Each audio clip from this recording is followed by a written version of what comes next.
कार्यक्रम के प्रसारण पुण्यार्जक हैं श्री आरपी जैन, श्रीमती ममता जैन, श्री प्रशांत जैन, श्रीमती दिव्या जैन, पुत्र भरत जैन, श्रीमती सौम्या एवं पारस जैन।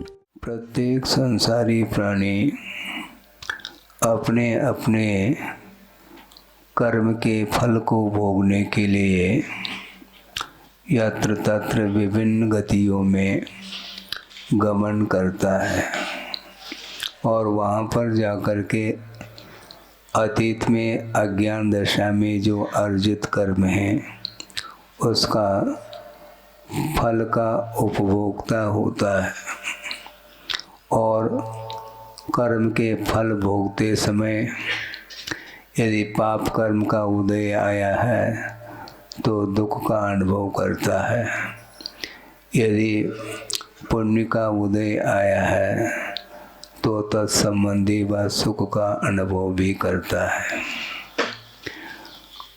विषय उन्होंने ये दिया था, प्रत्येक संसारी प्राणी दुख का अनुभव कर रहा है। दुख से ऊपर उठने के लिए ऐसा कौन सा साधन है? तो उन्होंने बहुत एक सरल रास्ता उन्होंने बताई थी, वह ये है कि सबसे अधिक दुख किस गति में होता है उसको ध्यान में लाने का प्रयास करना चाहिए, जिसके माध्यम से जो कुछ भी वर्तमान में दुख का अनुभव हो रहा है उस दुख को हम भूल सकते हैं। सबसे अधिक दुख का संवेदन नरक गति में होता है, वहाँ पर कोई भी प्रबंध नहीं है। वहाँ का ऐसा वातावरण है जिस वातावरण में एक क्षण के लिए भी सुख का अनुभव संभव नहीं। वहाँ क्षेत्रजन्य दुख अलग है, वहाँ की गर्मी, वहाँ की सर्दी और वहाँ का जो कुछ भी दृश्य है वह अपने आप में जिसका वर्णन करने के लिए आचार्य भी सक्षम नहीं हो पाते। छड़ाला आप लोग पढ़ते होंगे, चतुर्गति दुख का वर्णन किया है और दुख का अपने नरक संबंधी दुख का वर्णन करते करते उनको आगे और वर्णन करने का भाव नहीं होता। इतना वह विपरीत वातावरण है। यहाँ पर मान लो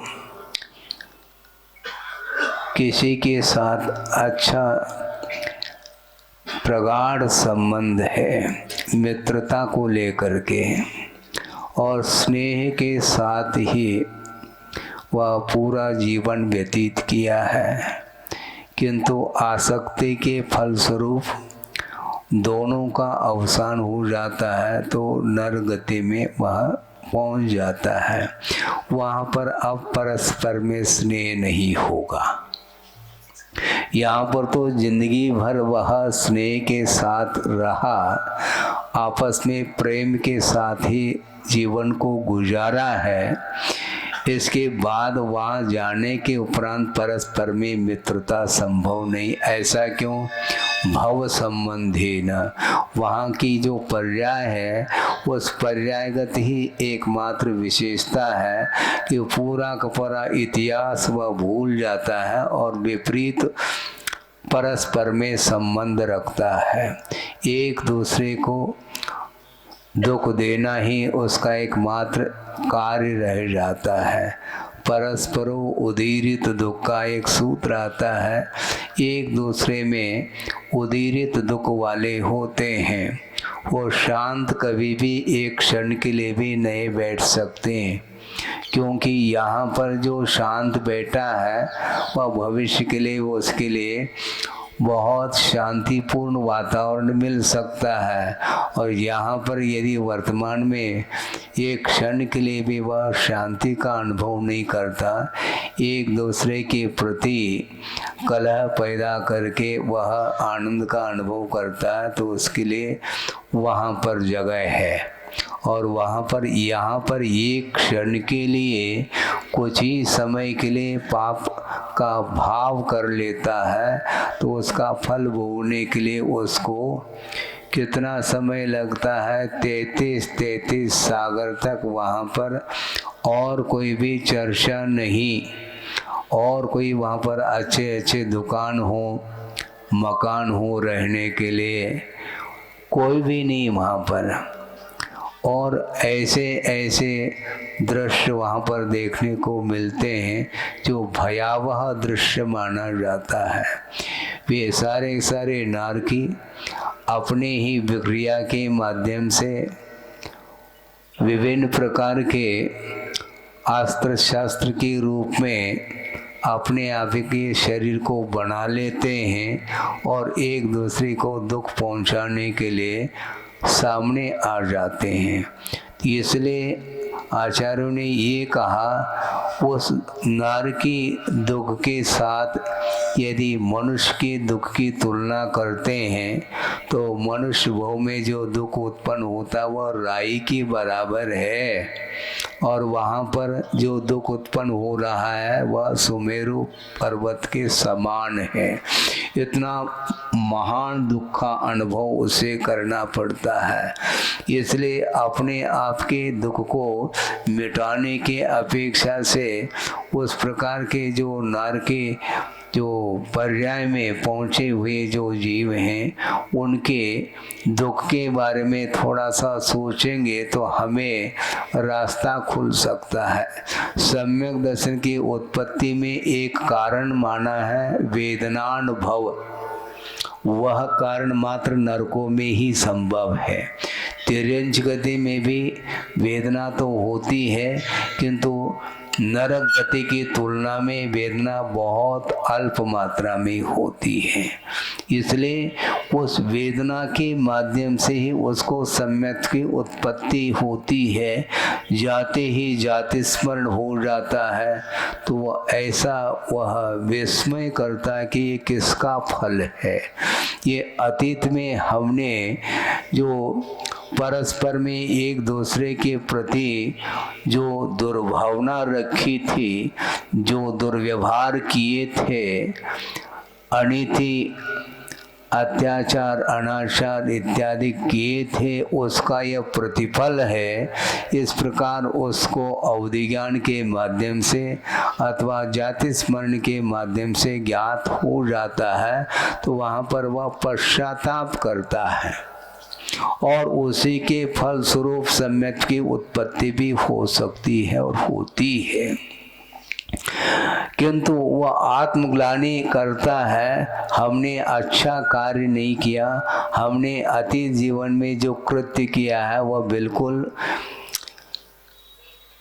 अब उसके लिए पश्चाताप करने के उपरांत भी वह पाप धुल नहीं पा रहा है, और जैसे तैसे वह वहाँ पर व्यतीत कर लेता है समय, और वहाँ से मनुष्य पर्याय को भी प्राप्त कर लेता है।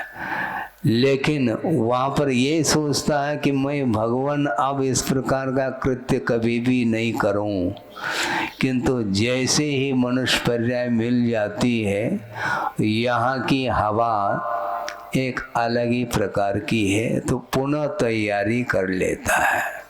तो इस प्रकार अपने ही परिणामों के द्वारा पाप का अर्जन करता हुआ संसारी प्राणी का पतन हो रहा है। इसलिए अपने आप के दुख को दूर करने की अपेक्षा जो दूसरा दुखी है उसको उसके दुख को दूर करने का यदि भाव रखेंगे तो आपका भविष्य उज्जवल हो सकता है। किंतु संसारी प्राणी स्वार्थी ठहरा है, इसलिए दूसरे के दुख की ओर दृष्टि उसकी कम जा पाती है, और अपने लिए थोड़े बहुत भी यदि दुख के क्षण आ जाते हैं, दुख की घड़ी आ जाती है, तो उस समय वो क्या करता है, भगवान को याद करता है। अन्य समय में क्यों नहीं करता? कष्ट सामने आ जाता है तो भगवान याद आ जाते हैं, और कष्ट दूर हो जाता है तो फिर भगवान नहीं याद आएंगे, फिर कौन आएंगे? भगवान आएंगे, और क्या है?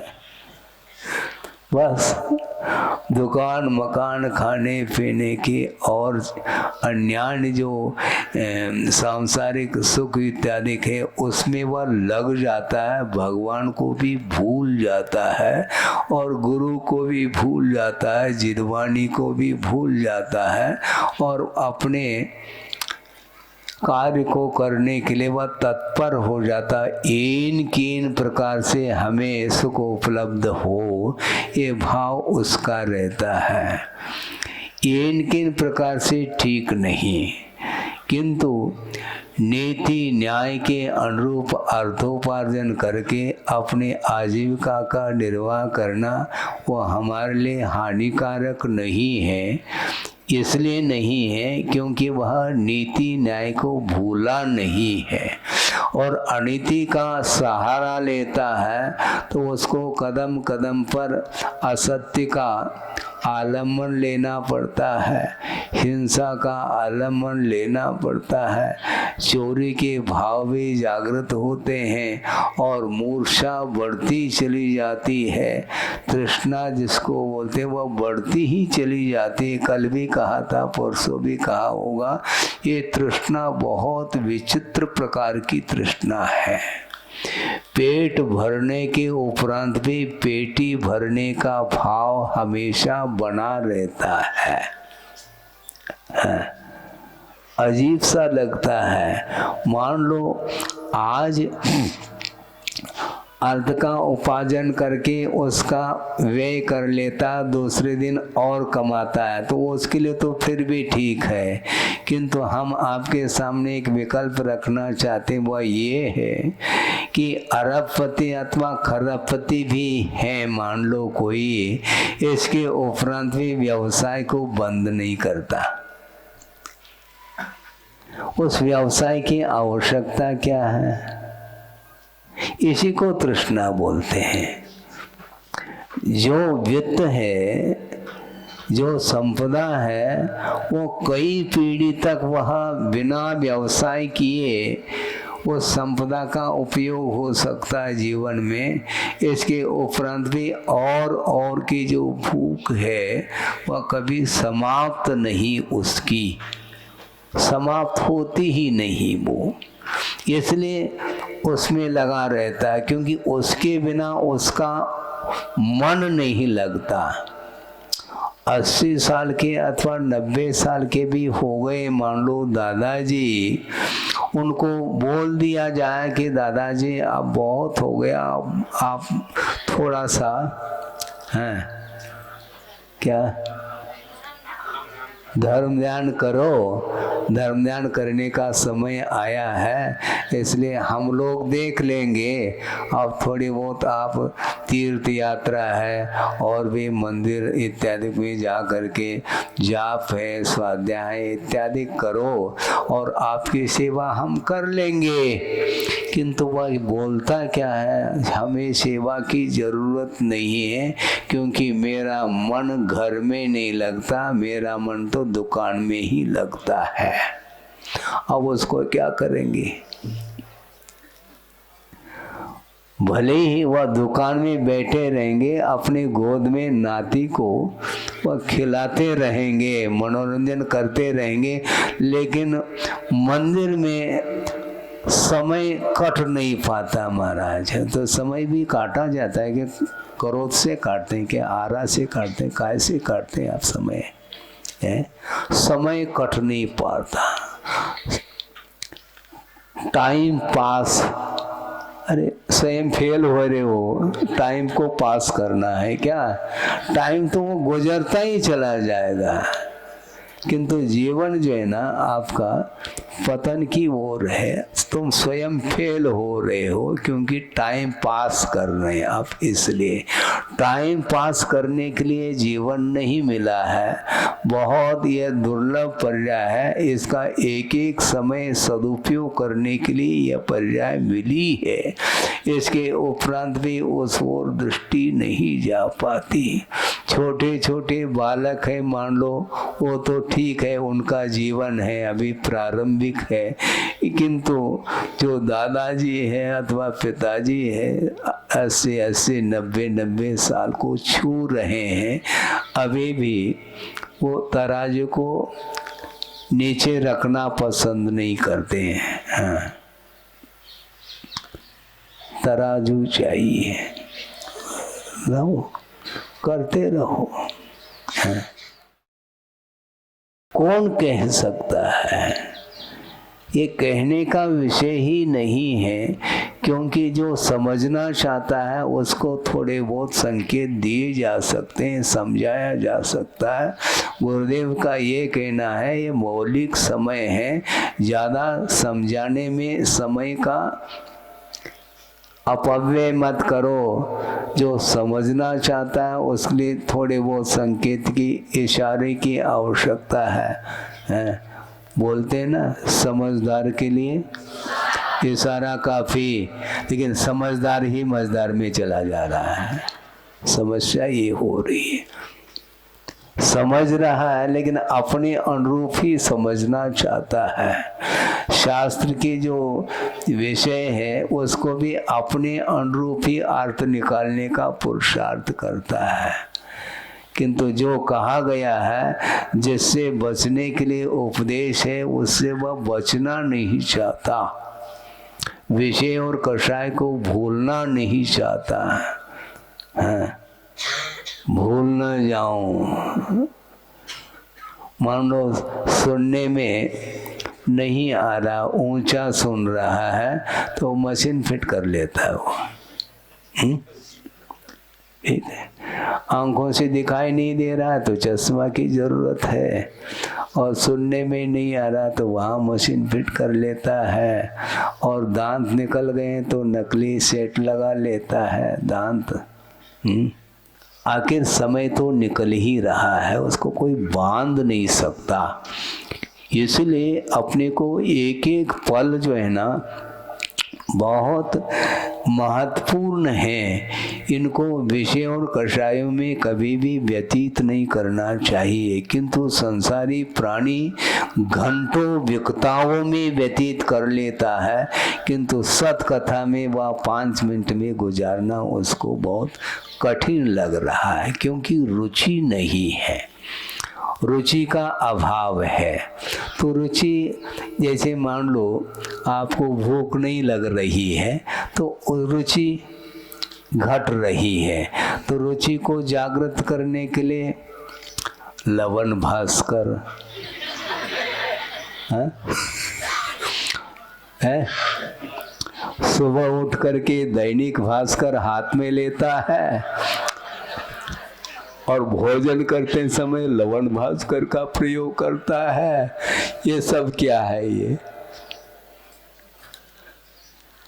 वो किसी भी प्रकार से वह रोग आदि से मुक्त होना चाहता है, और उद्दीपन करने के लिए जो वस्तुएं दी जाती हैं उसका वह प्रयोग करता है और भूख को बढ़ाता है। कब तक बढ़ाओगे भूख को? भूख तो हमेशा बनी रहेगी, मन की भूख, वो कभी भी मिटने वाली नहीं है, वो कभी मिटने वाली नहीं है, उसको हम मिटा नहीं सकते हैं, क्योंकि वह तृष्णा कभी भी शांत नहीं हो सकती। शायद मैंने प्रसंग पहले भी दिया हो, फिर से उस प्रसंग को रख रहा हूँ, शायद समय भी हो रहा होगा। 9:45 बज रहे हैं, है ना। 2 मिनट में बड़ी विचित्र दशा है आशा, और आशा अनंत हुआ करती है, और प्रत्येक जीव के पास वह अनंत आशा पल रही है, तृष्णा, वो कभी समाप्त नहीं होती। और एक दृश्य हमने देखा था कुंडलपुर में, बहुत पुरानी वह घटना, वह प्रसंग है कि ग्रीष्म काल में आचार्य महाराज कुंडलपुर में विराजमान थे संघ के साथ, और प्रतिदिन बड़े बाबा की वंदना करने के लिए चले जाते हैं, हम लोग भी चले जाते हैं। और लू चल रही है, सुबह 5 साढ़े 5 बजे भी लू चल रही है, उसमें वंदना करके आ जाते, जंगल वगैरह से निवृत्त होकर के नीचे पुनः स्वाध्याय आदि करने की अपेक्षा से बैठ जाते हैं। कुछ पाठ आदि करना, भक्ति वगैरह वह कर लेते हैं। तो एक दिन मैं ऊपर से पहाड़ से उतर करके नीचे आया और कमंडलू धो करके रख दिया और कुछ भक्तियों का पाठ करने का मन हुआ। और जो कमंडलू से हमने पैर धोया था वह पानी वहाँ पर एकत्रित हुआ था जमीन पे। और इतने में एक चिड़िया आ गई, प्यास लगी है। और उस ग्रीष्म काल में जब लू चलती है उस समय पक्षी हमेशा उनके चोंच खुले रहते हैं। वो एक चिड़िया आ गई और उसको कितना चाहिए पानी, एक आध बूंद बस पर्याप्त है। लेकिन नहीं, एक चिड़िया पानी पी रही आ गई, दूसरी आ गई उसको उड़ा रही है, उसको तीसरी आ गई उसको उड़ाने में लगी है, जबकि पीना कितना है उसको, एक बूंद। लेकिन तृष्णा, मैं सब कुछ पी लूं दूसरे को ना मिले, ये होता है।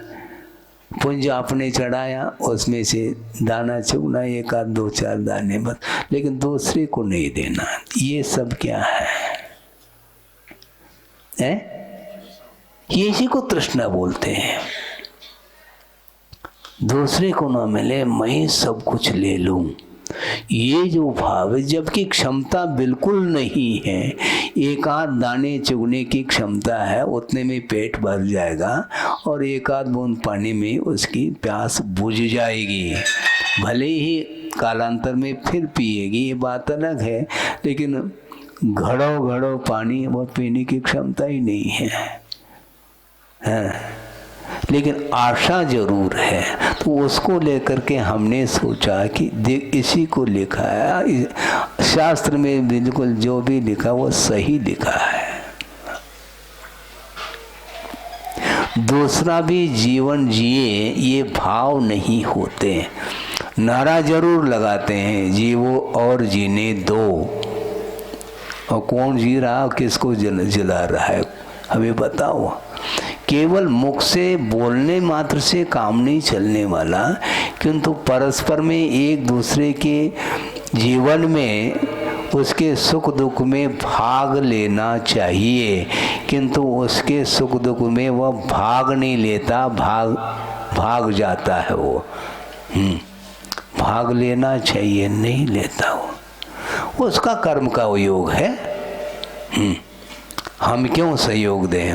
उसने पाप कर्म किया था, उसका उदय आया, वो भोग रहा है, तो ठीक है, तुम्हारा भी अवसर आएगा, उस समय तुम्हें भी इसी प्रकार भोगना पड़ेगा। एक दूसरे के प्रति अनुकंपा, करुणा, दया का भाव जब तक जागृत नहीं होता, तब तक धर्म की बातें मात्र बातें रह जाती हैं। प्रयोगात्मक धर्म है, केवल कथन करने मात्र से धर्म का स्वरूप जानने में तो आ सकता है, किंतु वह जीवन में नहीं आ पाता।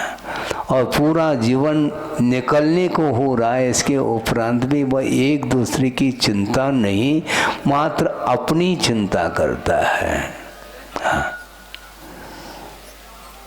अपनी चिंता कर रहा है, ये ठीक नहीं, ये स्वार्थ परायणता है।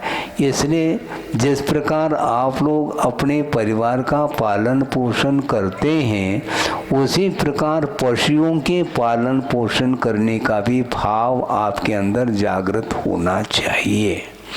क्योंकि उसका कर्म का योग है, वह तिर्यंच पर्याय उसको मिली है, पशु पर्याय, और वह मूक जानवर है,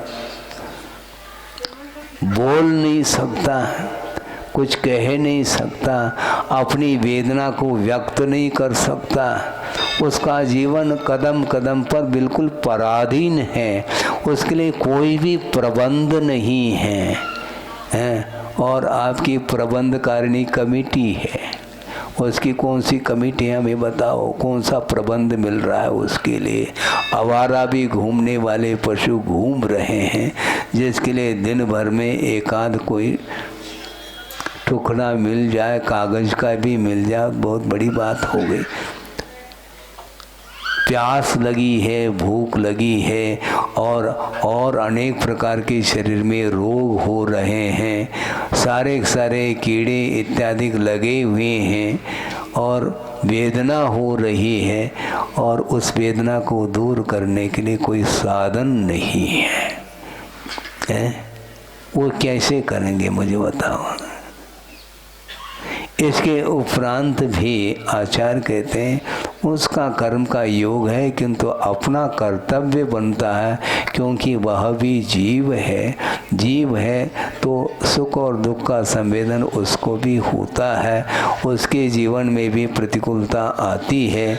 जिस प्रकार अपने जीवन में थोड़ी बहुत प्रतिकूलता आती है तो तुरंत उसका हम उपचार आदि कर लेते हैं, यहाँ तक कि यहाँ प्रबंध नहीं है मान लो तो फौरन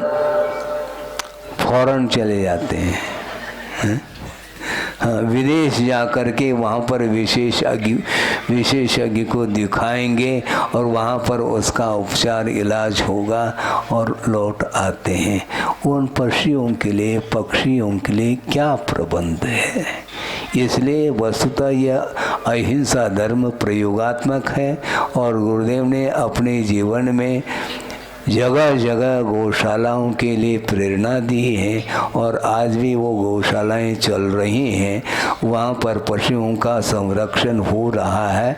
इसी प्रकार होता रहे तो वस्तुतः गुरुदेव का ये कहना है, पशुओं का संरक्षण करके हम उनके ऊपर कुछ उपकार नहीं कर रहे हैं, बल्कि उनके संरक्षण के माध्यम से हमारा भविष्य सुरक्षित रख रहे हैं, क्योंकि उसके माध्यम से ही एक प्रकार से अनुकंपा करुणा दया आदि के माध्यम से अपना जीवन ही उन्नति की ओर वह बढ़ता चला जाता है।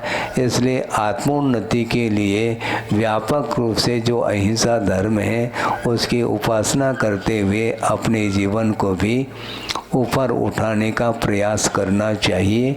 यही इस उपदेश का एकमात्र प्रयोजन है। अहिंसा परमो धर्म की जय। इस कार्यक्रम के प्रसारण पुण्यार्जक है श्री आरपी जैन, श्रीमती ममता जैन, श्री प्रशांत जैन, श्रीमती दिव्या जैन, पुत्र भरत जैन, श्रीमती सौम्या एवं पारस जैन।